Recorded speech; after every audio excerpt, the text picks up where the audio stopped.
2030 엑스포 개최지 발표를 하루 앞두고 여야가 부산의 엑스포 유치를 한 목소리로 염원했습니다. 김진표 의장도 국가 지도자급 인사들을 만나며 부산 엑스포를 위한 광폭 외교를 펼쳤습니다. 국민의힘이 전략공천 배제 등 당 혁신위원회가 제안한 공천 혁신안을 공천관리위원회에서 최대한 수용해줄 것을 요청했습니다. 내년 총선 공천의 지표가 될 당무감사 결과도 오늘 발표합니다. 민주당 당무위원회가 전당대회를 할 때 대의원제를 축소하고 권리당원의 권한을 강화하는 당원 개정안을 의결했습니다. 비명계는 강성 지지층의 의사만 반영하겠다는 당내 민주주의 포기 선언이라고 반발했습니다.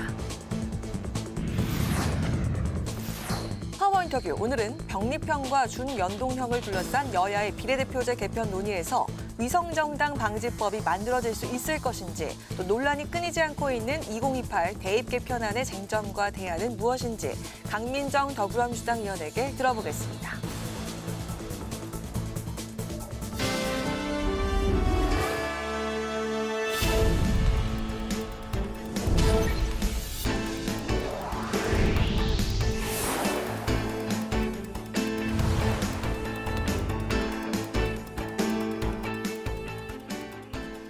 여러분 안녕하십니까? 11월 27일 월요일 국회 라이브 6 시작하겠습니다.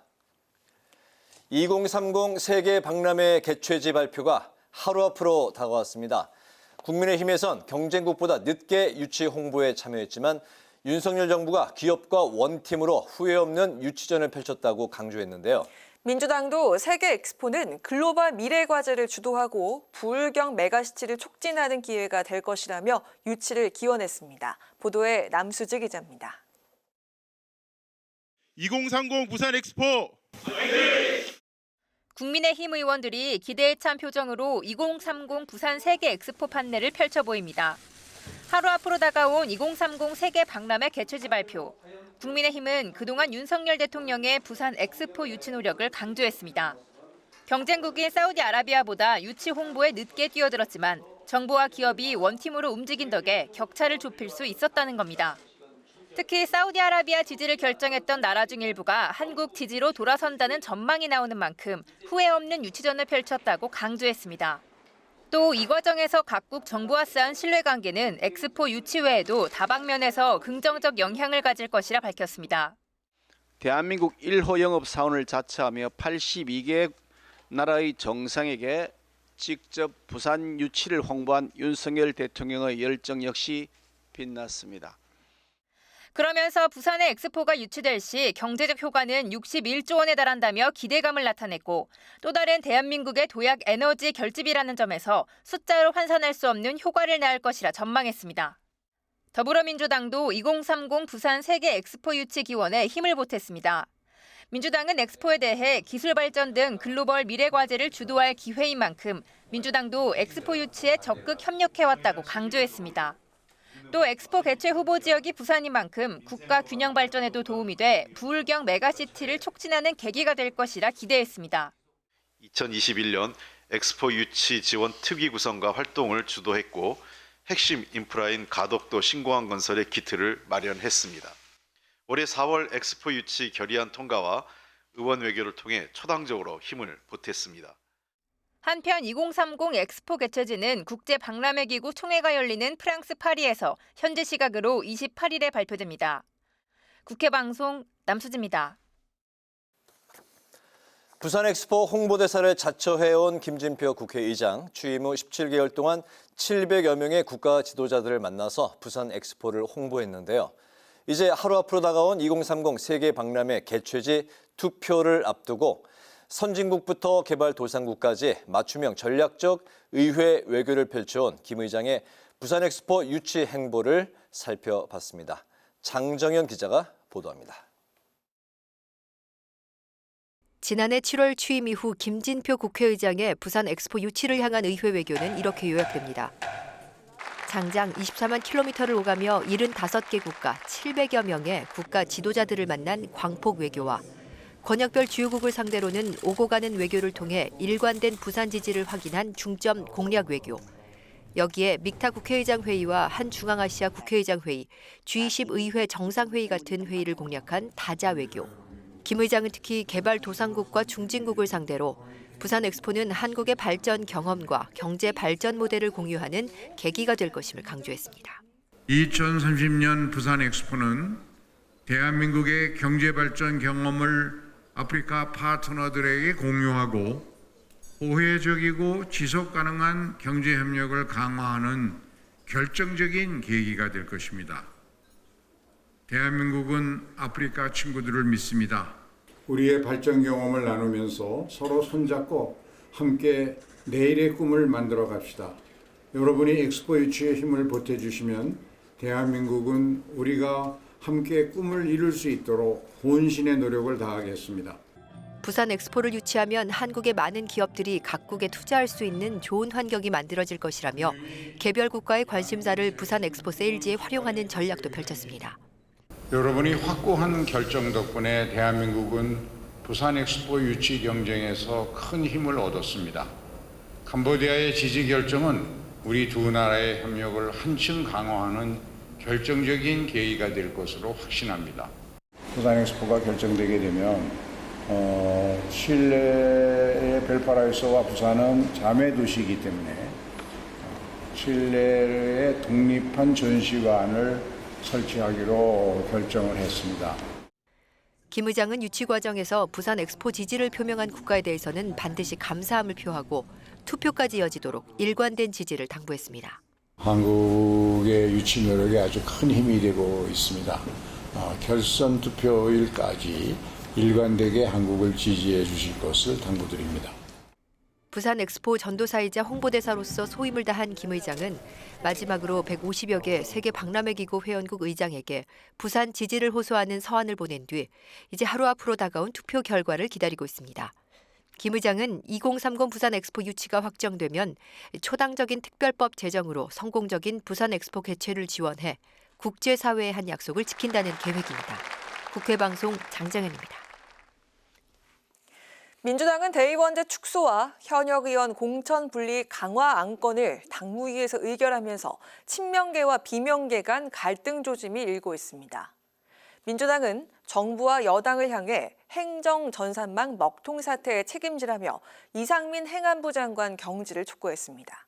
야당 소식은 김동희 기자가 전합니다. 더불어민주당은 당무위원회를 열어 당대표와 최고위원을 뽑는 전당대회에서 대의원 권한을 줄이고 권리당원 비중을 강화하는 당헌 개정안을 의결했습니다. 지금은 대의원 1명의 표가 권리당원 60명의 표만큼 가치가 있는데 이 비율을 20명으로 조정하겠다는 겁니다. 20대 1 정도는 그래도 당내에 공감이 있는 범위다.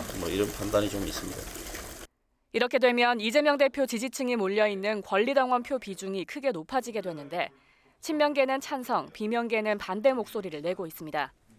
다음 달 7일 당헌 개정 표결 절차인 중앙위원회 의결 전까지 의원총회에서도 논쟁이 예상되는 가운데 비명계에선 이재명 대표 팬덤 정치에 힘을 싣는 게 아니냐며 부결 움직임을 보이고 있습니다.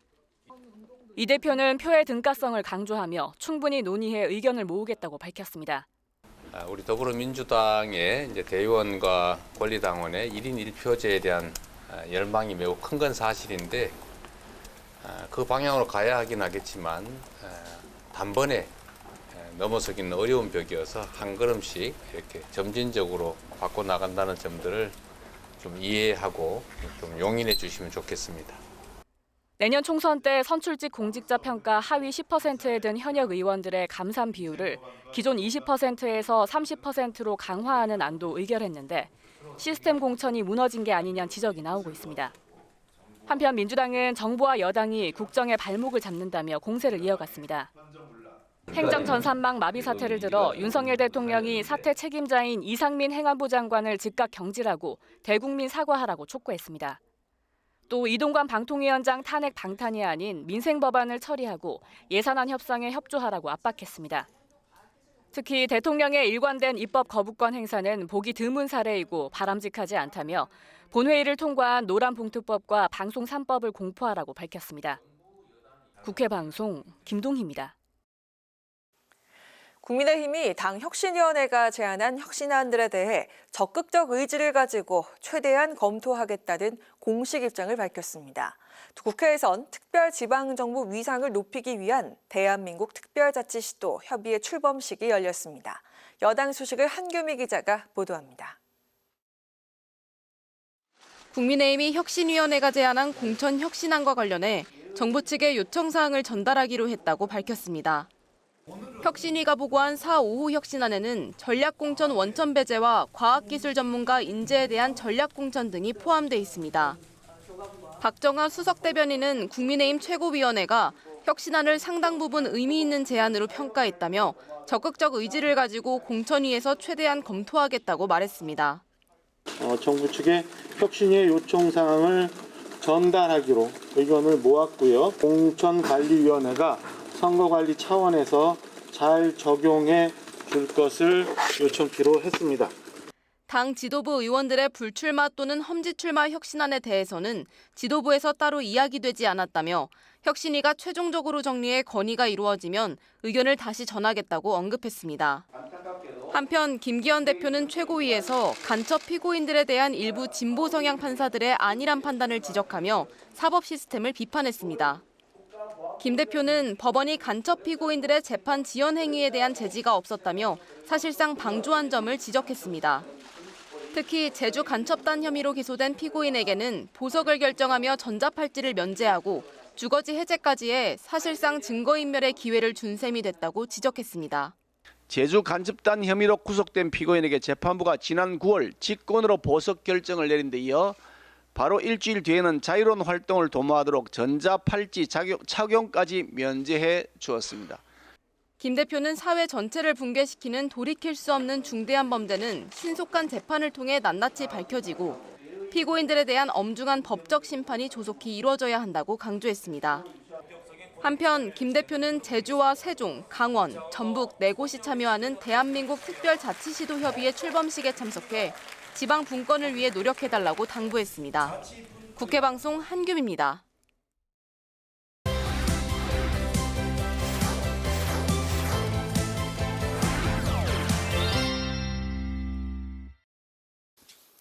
네, 오늘 이슈픽에서 여야 정치권 이슈를 좀 더 자세히 살펴보겠습니다. 김지수 아나운서 나와 있습니다. 어서 오십시오. 네, 안녕하세요. 네, 반갑습니다.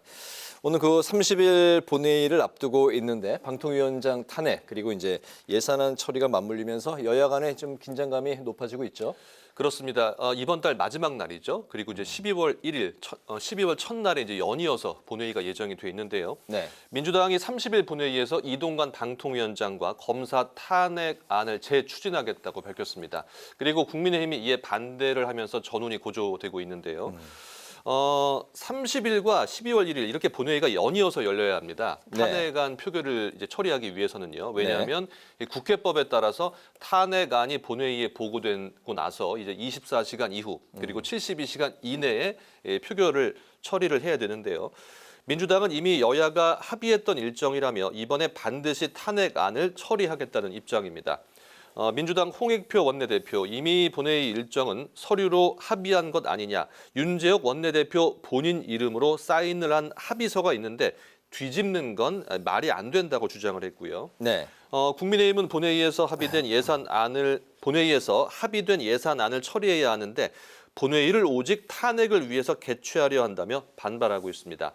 박정하 국민의힘 수석 대변인 30일과 다음 달 1일 본회의는 내년도 예산안을 합의 처리하기 위한 것이다. 정략적 목적이 분명한 탄핵을 위한 본회의가 돼서는 안 된다고 밝혔습니다. 네, 예산안 심사가 이제 오늘부터 소위가 가동이 됐는데 24일까지 심사를 이어갔는데 쟁점 사안을 놓고 여전히 그 입장 차이를 좁히지 못하고 있고 또 감액 심사를 이제 마무리 못한 상황이고 증액 심사는 지금 현재 시작도 못했다고요.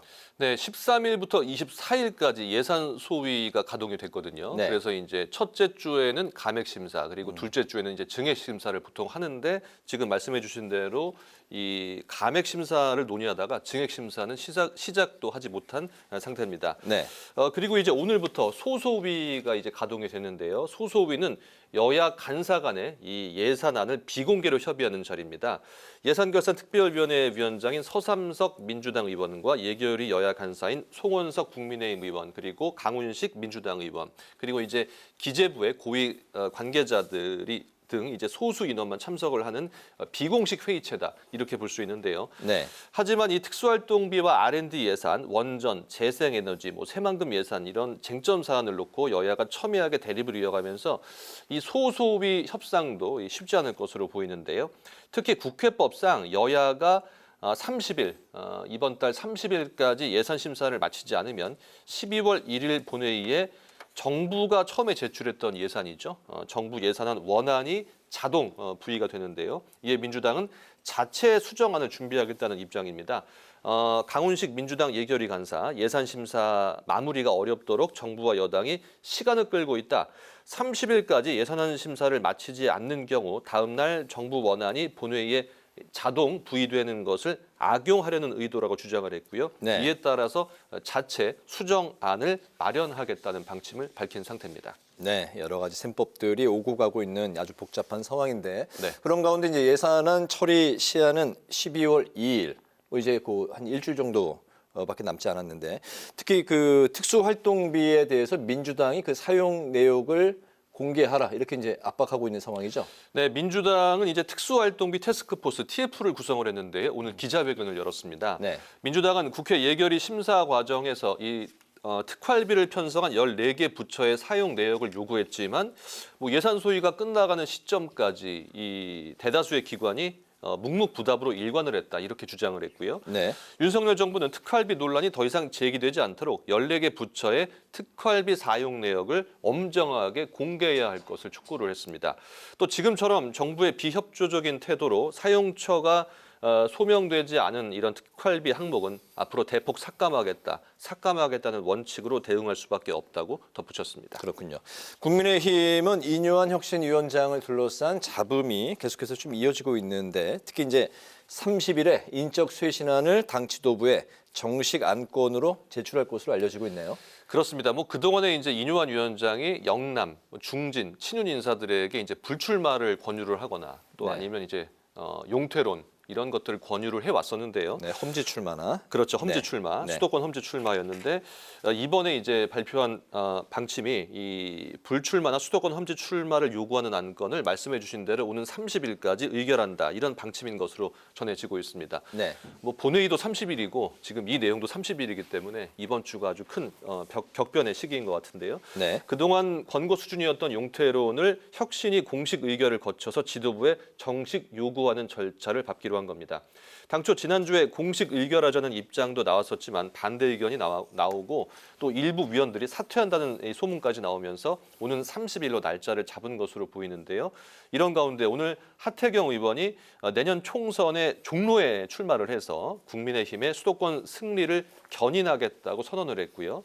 원희룡 장관도 이 당을 위한 희생에 앞장서겠다고 밝힌 상황입니다. 네, 국민의힘도 당 차원에서 혁신위의 그 안건들을 긍정적으로 검토하겠다 이런 이제 또 그 시그널을 보내왔는데 그런 가운데 그 이뇨한 위원장과 이준석 전 대표 간의 갈등도 이제 그 심화가 되고 있는데 특히 어제 이 전 대표를 향해서 인 위원장이 했던 발언이 이게 이제 비공개 자리였는데 이게 이제 발언이 논란이 되고 있네요. 네, 어제 국민의힘의 한 행사에 이제 참석을 했는데요. 이뇨한 위원장이 이 자리에서 이준석 전 대표를 강하게 비판을 했고 들어보니까 이제 그 발언 수위가 상당히 높았던 것으로 보입니다. 네. 한국은 이 온돌방 문화와 이 아랫목 교육을 통해서 도덕을 배우게 되는데 준석이는 도덕이 없다. 그것은 준석이 잘못이 아니라 부모 잘못이 큰 것 같다고 언급을 했다고 전해지고 있습니다. 이에 이준석 전 대표 강하게 반박을 하고 나섰는데요. 한 라디오에 출연을 해서 당 행사에서 나이 40 먹은 당대표를 지냈던 정치인한테 준석이라고 지칭한다는 것 자체가 어디서 배워 먹은 건지 모르겠다고 비판을 했고요. 정치를 12년 동안 하면서 논쟁을 벌인 상대도 많고 날선 대화를 주고받은 사람도 많지만 이 부모를 끌어들여서 남을 욕하는 건 본 적이 없다. 이렇게 주장을 했습니다. 네, 이준석 전 대표 많이 이제 화가 난 모습을 오늘 여러 가지 방송에서 이제 봤는데 그런 거 하면 이제 국민의힘의 당무 감사 결과가 이제 오늘 발표된다고 전해졌습니다. 아직까지 이제 언론에 공개는 되지 않은 이제 그 상황인 것 같고, 네. 이 당무 감사 결과는 전국 당협위원장들이 그동안 이제 그 지역을 잘 관리했는지 그 실적을 발표하는 거죠? 그렇습니다. 이 당무감사위원회가 이 조금 전 5시부터 지금 회의를 하고 있거든요. 네. 제가 여기 방송 들어오기 전까지는 확인을 했는데 아직은 이제 결과가 나오지는 않은 상태인 것으로 보입니다. 네. 이 국민의힘의 정기 당무감사는 지난 2020년 이후 이제 3년 만에 발표가 되는 건데요. 253개 당협위원회 가운데서 위원장이 공석인 것을 제외하고 이제 204개가 대상입니다. 여기서 이제 하위 평가를 받게 되면은 이 향후에 출범할 공천관리위원회에 비공개로 이 자료가 넘어가는데요. 이뇨한 혁신위가 추진하는 용퇴론 등 인적 쇄신론과 맞물려서 어떤 결과를 가져올지 주목이 되는데 특히 이제 영남권이나 이 중진 의원들의 물갈이가 현실화될지 이 부분이 가장 주목되고 있습니다. 그렇군요. 오늘 이슈픽은 여기까지 듣겠습니다. 김지수 아나운서와 함께했습니다. 수고 많았습니다. 네, 고맙습니다.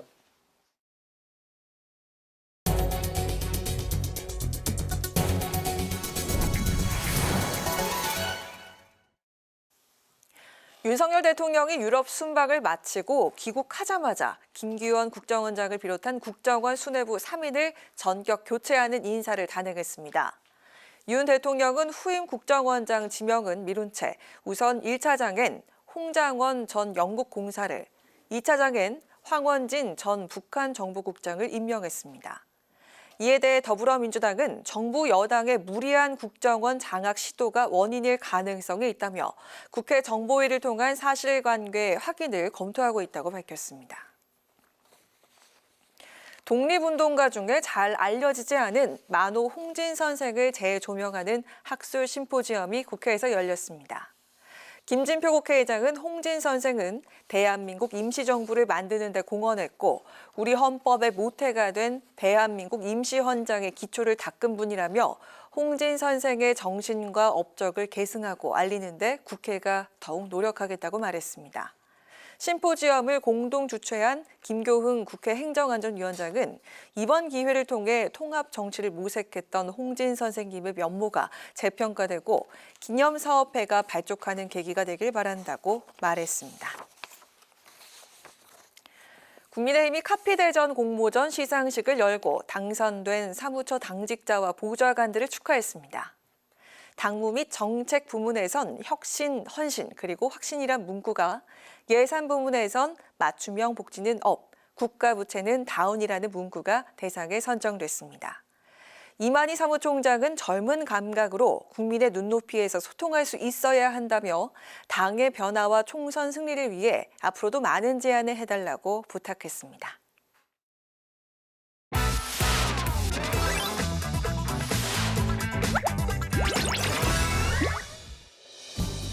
11월 27일 강아랑이 전해주는 정치권의 뜨거운 말말말 강아랑의 정치랑입니다. 첫 번째 주제, 대의원제 축소입니다. 민주당 지도부가 당대표와 최고위원을 뽑는 전당대회에서 권리당원 투표 비중을 대폭 늘리고 현역 하위 평가자에 대한 감점을 확대하기로 했습니다.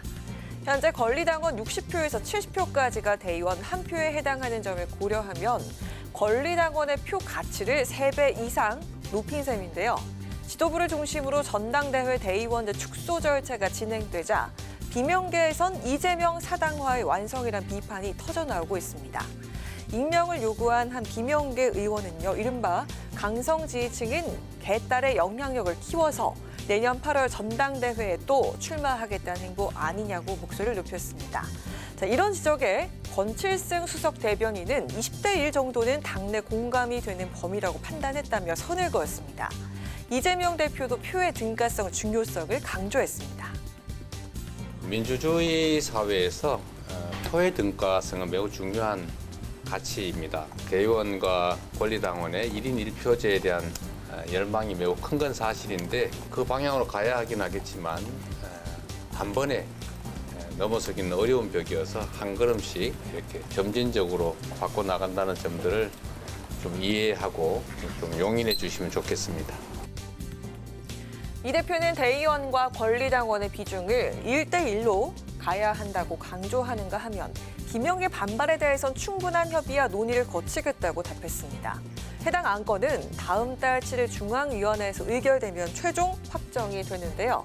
김영계 등 일각에선 중앙위원회 투표 절차 자체를 부결시키자는 주장을 펴고 있어서 논란은 계속될 것으로 보입니다. 대의원들 축소를 둘러싸고 민주당 내 갈등이 재점화 상황에 놓인 가운데 이탄희 의원은 이 대표를 향해 연동형 비례대표제 유지와 위성정당 방지법 처리를 촉구하고 나섰는데요. 이제는 결단해야 될 때가 됐다고 생각합니다. 12월 달이 되면 총선 4달 앞으로 다가옵니다. 그렇죠. 특히 총선은 총력전 아닙니까? 전쟁을 치러야 되는데 틀조차 우리가 만들지 못하면 나중에 선거 전략에서 혼선이 크게 발생합니다. 그럼 리더가 결단을 해주는 게 전 필요하다고 생각하고요. 지금부터는 리더의 시간이라고 저는 생각합니다. 김영계 반발에도 불구하고 대의원들 축소 결단을 내린 이재명 대표. 하지만 연동형 비례대표제 유지와 위성정당 금지 입법 처리를 놓고 또 한 번의 결단 기로에 놓여 있는 상황이죠. 시간은 총선을 향해 흘러가고 결단을 내려야 하는 이 대표 고민은 더 깊어지고 있습니다. 두 번째 주제 보겠습니다. 종로는 누가입니다. 부산에서 3번이나 국회의원에 당선된 하태경 국민의힘 의원.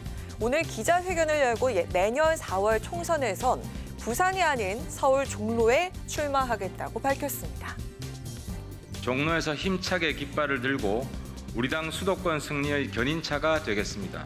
종로를 빼앗긴 채로는 수도권 정당이라고 할 수 없습니다. 우리 당이 종로에서 패배하면서부터 수도권 의석이 줄어들기 시작했고 국회 과반 의석수도 급격히 무너졌습니다. 이것이 종로를 반드시 사수해야 하는 이유입니다. 서울 종로는 과거 노무현 전 대통령과 이명박 전 대통령의 국회의원 시절에 지역구 의원을 역임하는 등 정치권에서 오랫동안 정치 1번지로 불리고 있죠.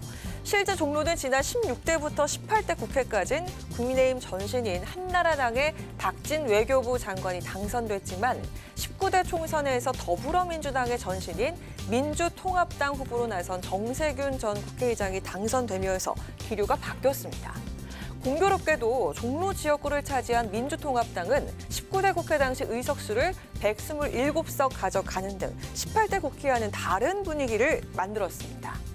과거 사례에서도 보듯 총선 승리를 위해선 정치 1번지인 종로를 사수해야 한다며 출사표를 던진 하태경 의원. 그러면서 종로 현역 의원인 같은 당 최재형 의원에겐 양해를 구했다고도 밝혔습니다. 종로 지역구는 아시다시피 우리 당 현역 국회의원이신 최재형 의원님이 계신 곳입니다. 직접 찾아뵙고 식사를 같이 하면서 그동안의 제 고민을 설명드리는 시간을 가졌습니다. 어떻게 막으시겠나, 양해를 하겠다고 답변을 해주셨습니다. 만약에 한 장관과 경선이 이루어진다면 그것도 아름다운 경쟁이 될 겁니다. 한 장관이 지역구에 매이면 우리 당의 전국적 지지율을 높이고 다양한 분들을 도와주고 하는 그런 역할을 할 수가 없습니다. 그래서 저는 한 장관이 지역구에 매이지 않았으면 좋겠습니다. 당 안팎에선 총선 출마가 확실시되고 있는 한동훈 법무부 장관의 종로 출마 가능성도 거론되고 있습니다. 한 장관의 종로 출마 가능성에 하태경 의원은 전국 선거를 도울 만한 사람이라고 강조했는데요. 지역구에 매이지 말고 비례대표 공천을 받는 것이 적합하다고 밝힌 겁니다. 지난 3월 종로 국회의원 재보궐선거에서 당선된 최재형 의원, 한동훈 장관 출마설과 하태경 의원의 출사표에 대해서 의연한 소감을 내비쳤는데요. 내년 총선에 임하는 각오를 더 다지겠다고 밝히는가 하면 종로는 정치 1번지란 사실이 변함없는 것 같다면서 선의의 경쟁을 예고했습니다.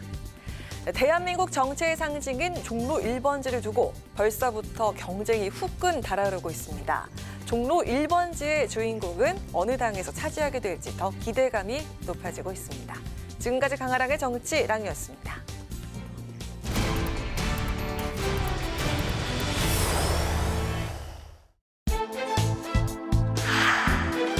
다만 이 의사일정이라는 것이 오늘 항상 홍보한 방법이었죠.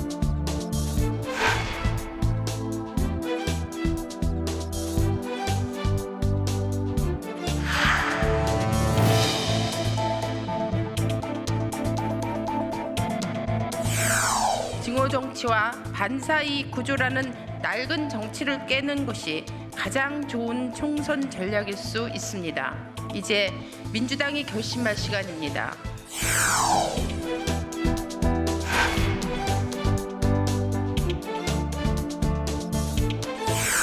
교육부는 자기가 밝힌 방침을 완전히 뒤집었습니다. 그러니까 학교는 폭탄을 맞았어요, 지금. 어떻게 도대체 교육과정을 짜고 입시 준비를 어떻게 해야 되냐. 난리가 났습니다.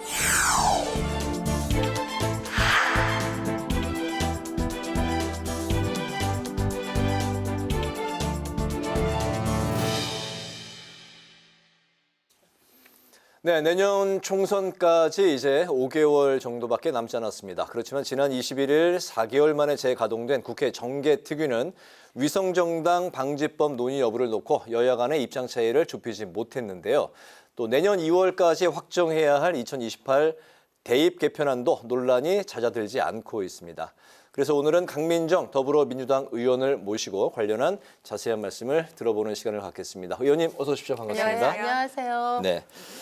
이제 방금 말씀드렸던 민주당 의원이 65명이 위성정당 방지법의 당론 추진을 요구하는 성명에 동참을 했네요.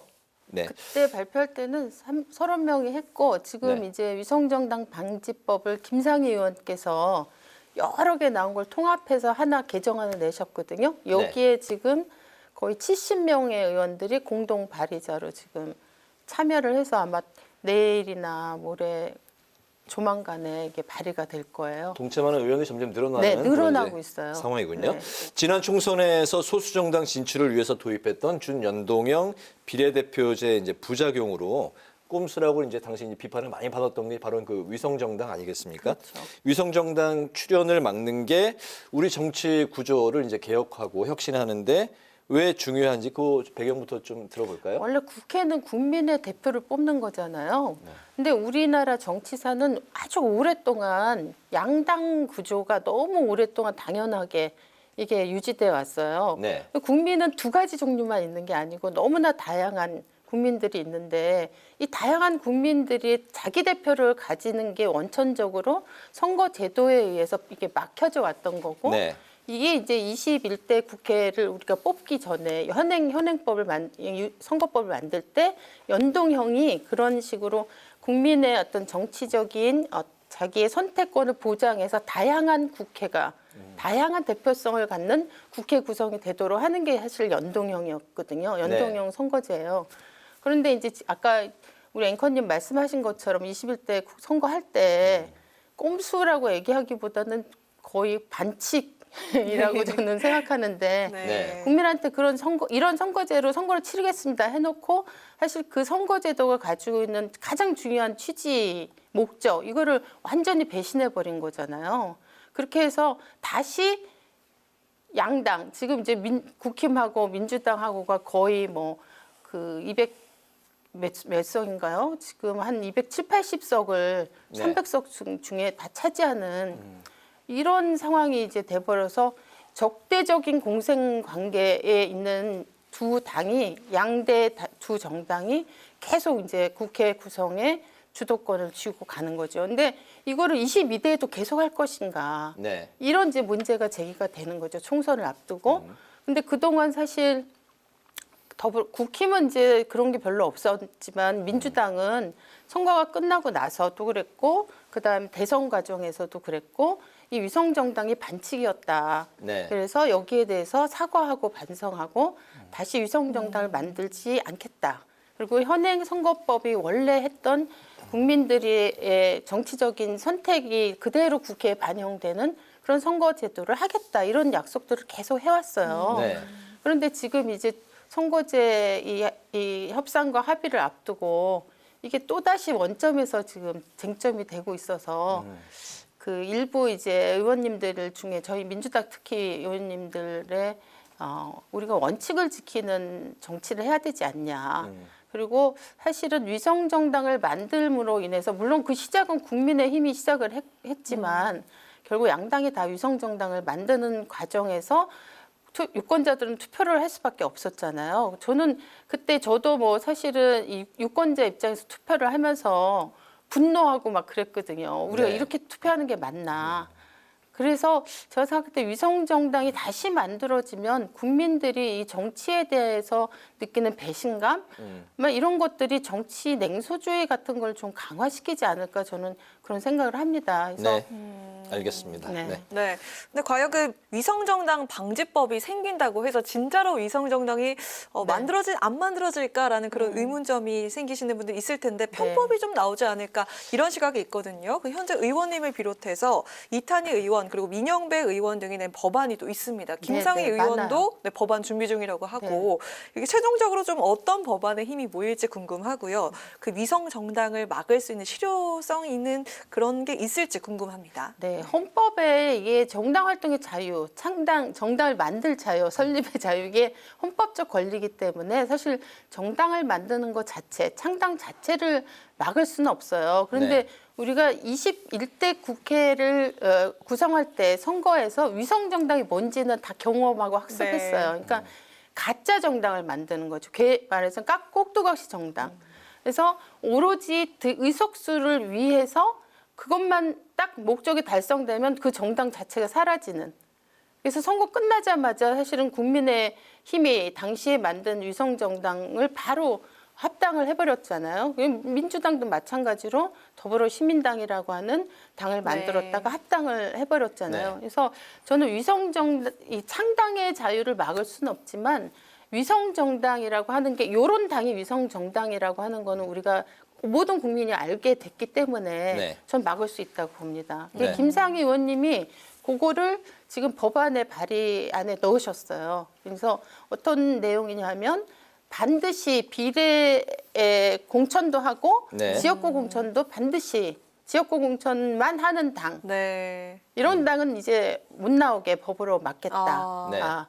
이렇게 하고 만일의 경우 이걸 지키지 않을 경우에는 그렇게 해서 당선된 당선자는 완전히 전부 무효화하겠다.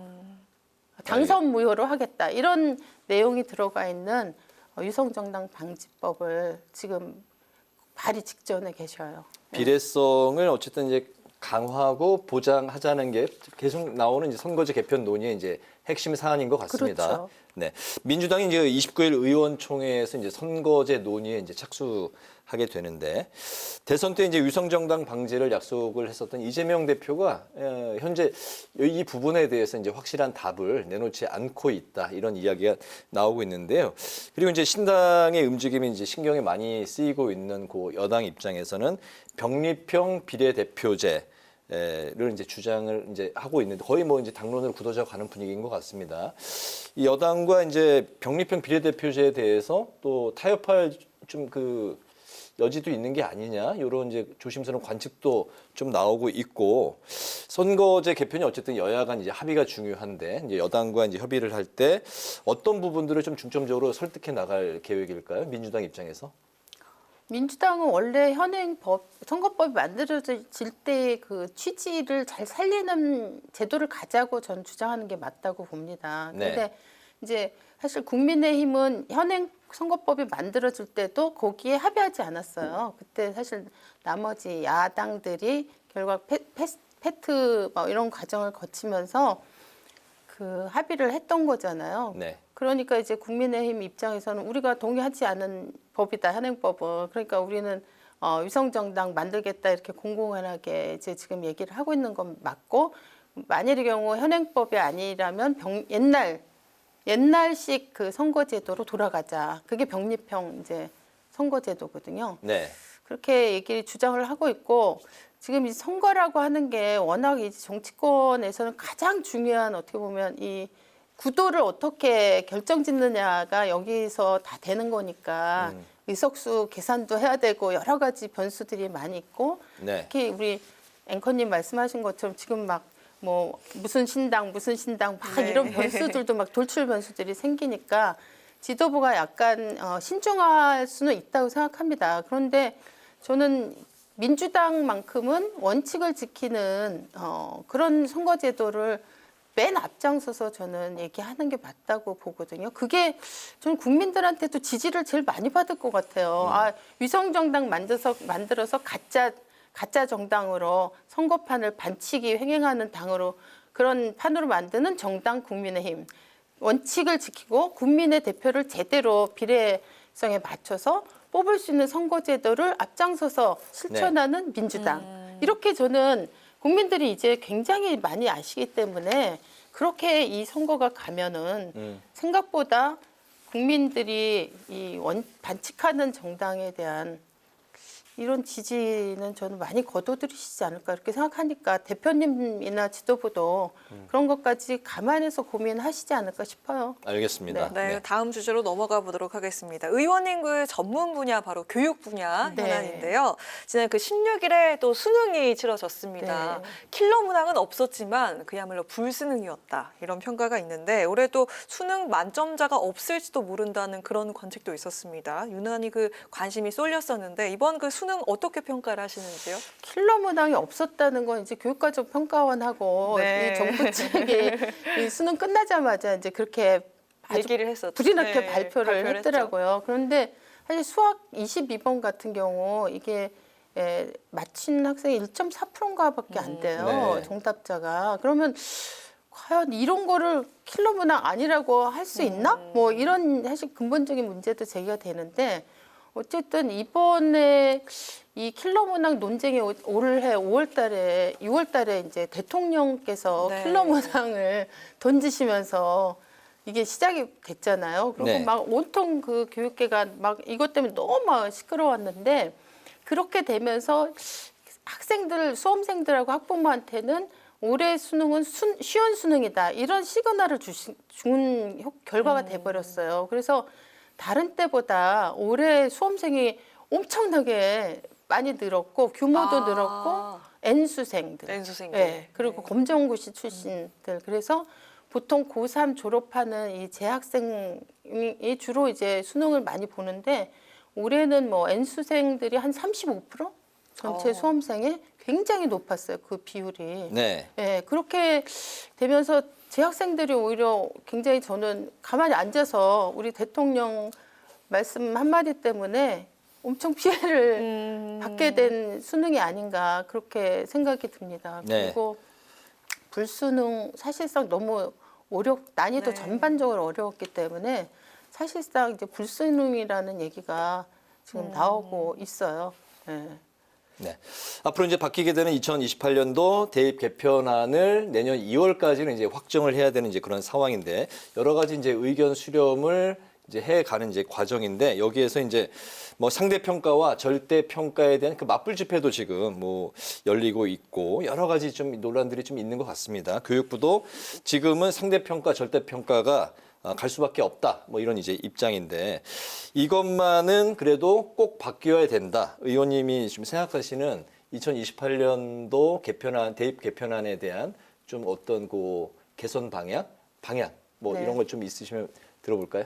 네, 잠깐만 수능에 관해서 한 가지만 더 네, 말씀드리면 말씀하세요. 네. 제가 그래서 이 킬러 문항 같은 이렇게 교육과정 학교에서 배우지 않은 네. 이런 교육과정 바깥에서 시험 문제를 내서 불수능 만드는 거 이거를 법으로 금지하는 법안을 내놨거든요. 네. 그래서 이게 매번 이렇게 흔들리고 논란이 되고 이렇게 하지 않도록 그래서 그 법안이 지금 제출됐는데 교육부는 이걸 안 받고 있어요. 그래서 이게 빨리 좀 법적으로 네. 처리됐으면 좋겠다 생각이 들고요. 지금 입시 개편안 말씀하셨잖아요. 근데 진짜 우리나라 교육에서 가장 많은 관심을 가지고 그다음에 결정적인 어떤 영향력이 큰 게 사실 입시잖아요. 그렇죠. 네. 그래서 입시 제도가 바뀌는 거는 어마어마한 교육계 그 대격변을 가져와요. 지각변 등을 크게 네. 가져오는 거거든요. 근데 사실은 요번에 2028년에 적용될 입시제도 개편안이 법에는 4년 전에 이거를 해야 돼요. 왜냐하면 3년 동안 고등학생들이 배우는 그걸 입시제도가 이런 입시니까 고등학교 1, 2, 3학년을 요거에 맞춰서 배우고 준비할 수 있게 1년 전에 예고를 하게 법이 돼 있어요. 그래서 네. 내년 2월 달에 2028년도에 시행될 입시 제도를 개편안을 내놨죠, 교육부가. 네. 예. 그런데 문제는 뭐냐면 왜 이 입시 제도를 그 현행대로 안 하고 바꾸냐 하면 이 작년 12월 달에 교육과정이 바뀌었어요. 네. 교육과정은 제가 여기 한번 출연해서 말씀을 나눈 적도 있는데 교육과정이 뭐냐면 무엇을 어떻게 배울 것인가의 네. 교육 내용과 방법이 달라지는 거거든요. 근데 작년에 이제 교육 과정이 바뀌었기 때문에 배우는 게 달라지니까 평가도 달라져야 되는 거 아니냐. 그래서 이것 때문에 사실은 입시제도가 2028 입시제도가 이제 제출이 된 건데 문제는 이 입시제도가 여러 가지 면에서 이제 심각한 문제가 있는 거죠. 네.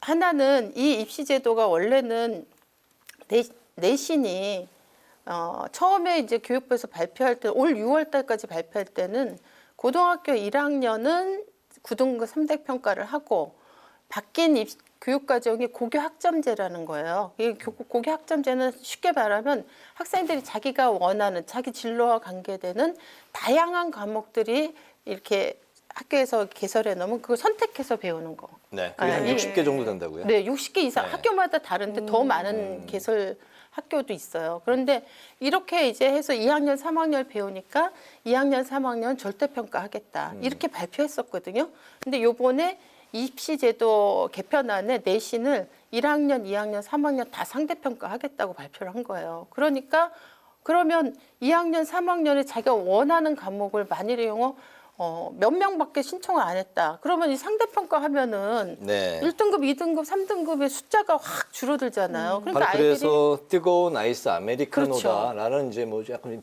비판의 목소리가 나오고 있는 것 그렇죠. 같은데 이 부분에서 의원님이 생각하시는 그렇다면 뭐 대입 뭐 포함해서 우리나라의 그 전반적인 개선안, 교육 개혁의 방향 좀 어디에 주안점을 둬야 된다고 생각하실까요? 입시제도와 관련해서 얘기한다면 내신은 전면 절대평가를 하는 게 맞아요.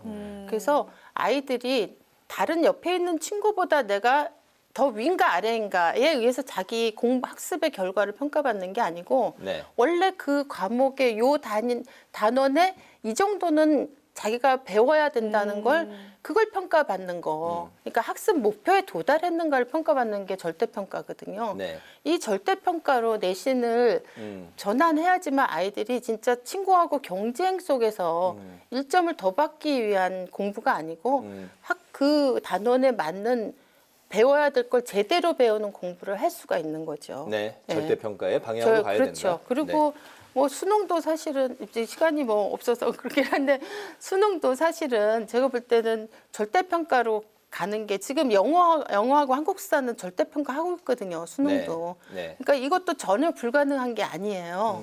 그래서 이것도 수능도 절대평가로 전환하고 네.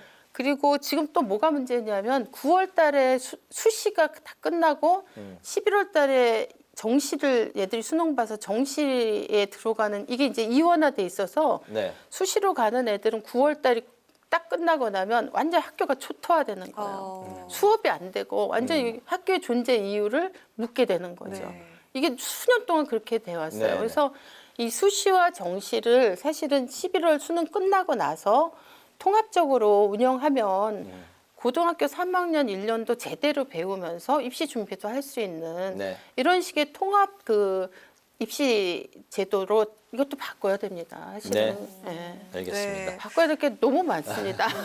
예. 네. 자, 마지막으로 이야기 드릴 거는 그 내년 총선 불출마 그 말씀에 울림이 정말 컸던 것 같은데 제가 대신 읽어드리면요. 21대 국회가 대한민국을 퇴행시킨 책임을 지는 사람이 있어야 한다고 생각한다. 한 번 국회의원이 되면 자리를 유지하는 게 고정관념이 된 현실이 우리 정치의 한계다. 이렇게 말씀하셨는데 그 의원 활동의 소회를 좀 듣고 싶고요. 또 마지막 임무. 의원으로서의 마지막 임무는 무엇이라고 생각하시는지 말씀 부탁드리겠습니다. 네, 진짜 그 정권이 바뀌고 나서 우리 사회가 너무 이 전방위적으로 퇴행이 이루어지고 있고 이거는 저는 1차적으로 대통령과 행정부 책임이지만 사실은 국회라고 하는 입법 권력의 책임도 적지 않다고 봅니다. 그래서 이런 부분을 적어도 21대 국회의원들은 많이 고민해야 된다고 보고요. 저의 남은 책임이랄까? 제가 해야 된다고 생각한 과제라고 하는 거는 제가 사실 우리나라 국회의원 중에 교사 출신 국회의원 두 번째거든요. 네. 그래서 이 교사들이 정치 기본권이 없어서 사실 국회에 진출하기가 너무 어려워요. 네. 그래서 제가 입법 기관에 있는 동안 이 교사의 정치 기본권을 조금이라도 좀 확장하는데 그런 입법 을 진짜 성사시키고 가는 거. 이게 야. 저한테 가장 중요한 과제인 것 같습니다. 알겠습니다. 네. 어려운 큰 결단을 이제 내리셨는데요. 오늘 네. 이제 파워 인터뷰 마칠 시간이 됐습니다. 네. 아유, 시간이 너무 빨리 가서. 의원님 임기 끝나기 전에 저희가 또 한 번 또 모셔서 네. 또 오늘 못다한 이야기를 나누는 시간이 됐으면 좋겠습니다. 그랬으면 좋겠습니다. 오늘은 위성정당 방지법과 또 2028 대입 개편안에 대해서 강민정 더불어민주당 의원과 말씀을 나눠봤습니다. 오늘 말씀 잘 들었습니다. 고맙습니다. 고맙습니다, 네, 의원님. 감사합니다. 네. 네, 2030 세계 엑스포 개최지 선정이 이제 하루 앞으로 다가왔습니다. 막바지 총력전을 위해서 국회 부산 엑스포 지원 특위 위원들도 바로 어제 일제히 프랑스 파리로 출발을 했는데요. 네. 지금 파리에 계신 부산 엑스포 지원 특위 간사 안병길 국민의힘 의원이 연결돼 있는데요. 현지 분위기를 중심으로 한번 들어보도록 하겠습니다. 의원님 나와 계실까요? 안녕하세요. 네, 안녕하세요. 안병길입니다. 네, 주말에 쉬지 못하고 또 멀리 그 프랑스 파리까지 넘어가셔서 지금 이제 피곤하실 것 같습니다. 현지 시간이 지금 오전 10시 50분 정도인데요.